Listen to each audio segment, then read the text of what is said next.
Hello, today we continue talking about Tanzanites. So let me tell a little bit about this experience. When they told me that we are going to climb down for 1 kilometer, I imagined that we'll be going in a zigzag way, like here, and then back there, and then back here, and so on. But it appeared that we just started to climb down like that, and then there were just absolutely vertical long and very scarce stairs going deep for about 700 meters. The manager of the mine didn't speak English properly, so the only one thing when we approached the stairs which he could say was poly and down. Poly means slowly, like climb down slowly. Me, who didn't suspect anything bad, started to climb down. The first 10 minutes passed and no signs of the ground. In the meanwhile, I'm starting to get tired because the stairs are really slippery. The water runs over them and they're all covered in sand and mud. Moreover, some of the stairs are already broken or just absent. So another 10 minutes passed and another 10, and I start to realize, to my fear and surprise, that we're actually going to climb like that till the very bottom. There was just one stop on our way there in a little cave on the side. As soon as we reach it, I ask how many meters did we leave above us already.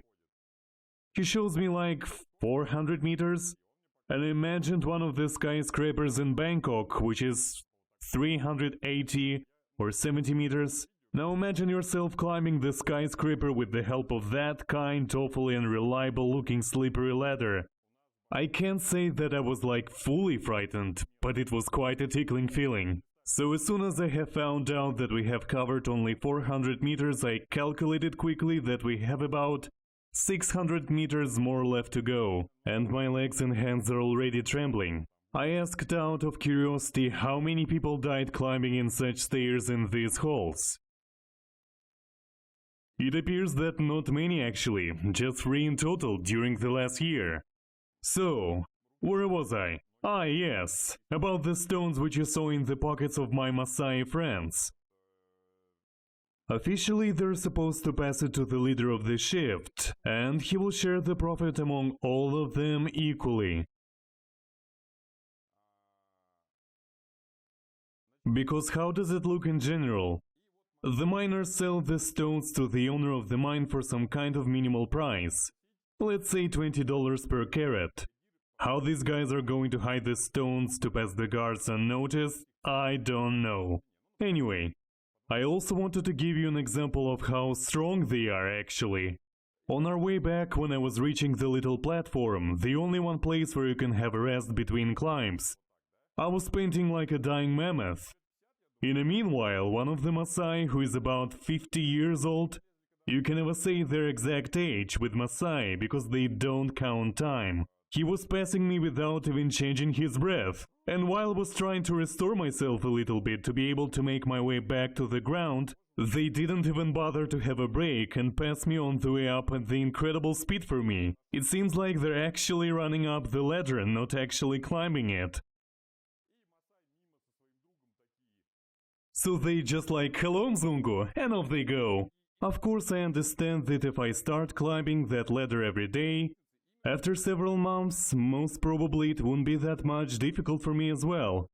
However, at that moment it still was quite humiliating.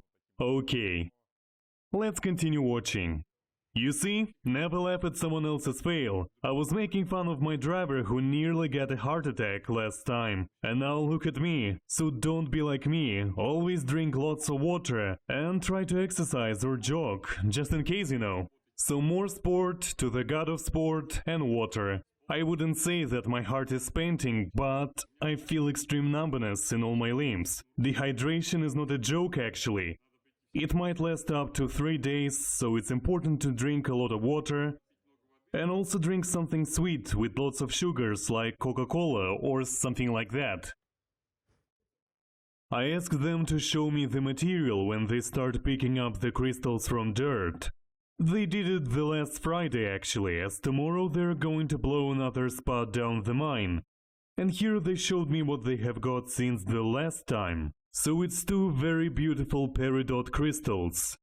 What is called in other words the fool's gold, and a little Tanzanite. Nothing much to see, because you already know how does it look in a raw and in cut one. But still. Here are the stones which have been mined recently.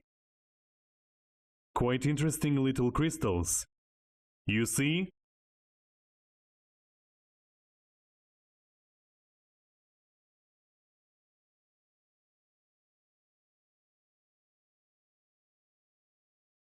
If you look from this side, it's brownish. If you flip it, it's blue or purplish.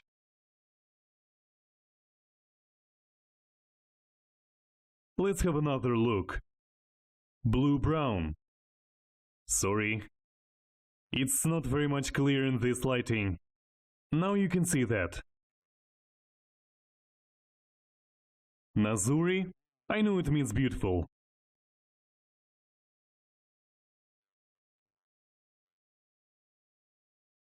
And again, don't think if the stones are found right here, none of them is a synthetic one. Because this effect of polychromism is easily faked.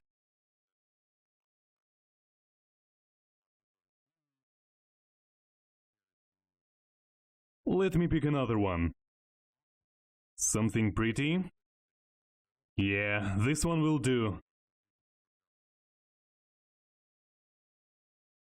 Here again from this side it's brown. If you look like that, it's transparent. And now it's bluish. And from this side it's even orange a little bit. I wonder how will it look after being heated. After heating, this one, for example, will be blue, or we don't know for sure.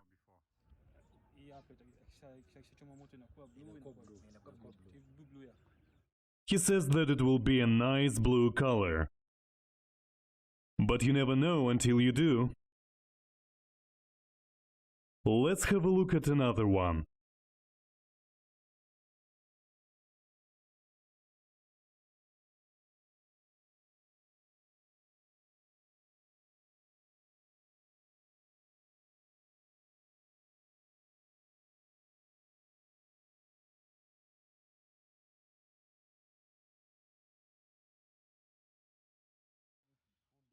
So as you can see, it's a big industrial mining. They have water here, houses for workers, cars and everything. And of course kitchen and sewage and all the rest what you need for maintaining your life in the desert. And just for you to know, we are now inside the walls. Let me show you how do they look under the sunlight. Wait a second please. I just need to find the right spot.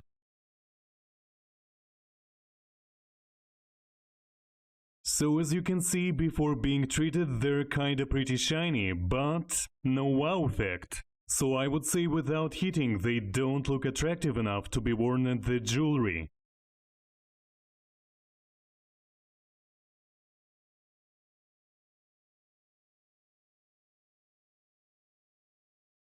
There are very rare cases when Tanzanites come out of the ground bright yellow or pink or blue or purple, are quite costly.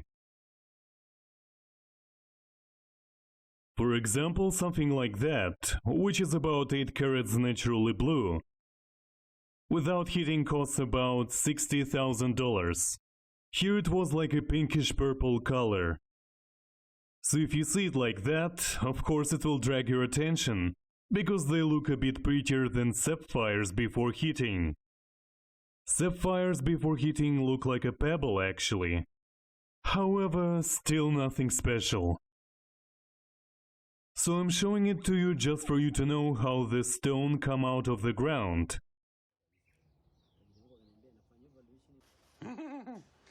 Here the guys are cooking their lunch. And there's something what you already know. Yep, this is ugali. Like the corn flour mix it with water. Can I have a little bit, please? Yes. Okay, thank you. Okay, let's try. And here you also can see all the familiar things. This is okra, and just some potato and mangoes. Look at this landscape. All this beautiful plateau is actually mining fields. On your way you can see different little households or just mining holes behind fences. As I told you in the beginning, this land belongs to the government. The government leases it to the investors. Investors in turn buy all the needed equipment and heavy machinery and hire people, and they have to pay taxes on mined stones. Of course, as I told you, despite these strict regulations, miners try to stash some stones here and there. And believe me, you don't wanna know where they hide them by passing the guards. Of course, it's still not going to be much, because most of the stones won't cost more than $50 maybe. I am blessed that the weather is not too hot today, so I'm slowly recovering, getting back my senses. However, my legs are not steady enough. And here one of the miners with the stones from them, but as they call them, because that's where they carry them when leaving the minefields, he tried to push me one Tanzanite. I don't like to buy stones which were obtained through not honest ways, so I'm just going to show it to you, but definitely not going to buy it.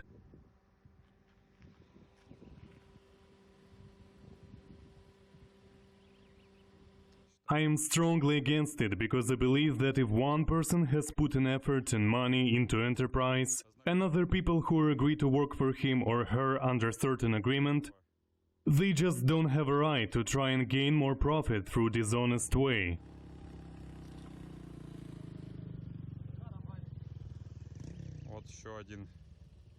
Here is another one, also illegally mined.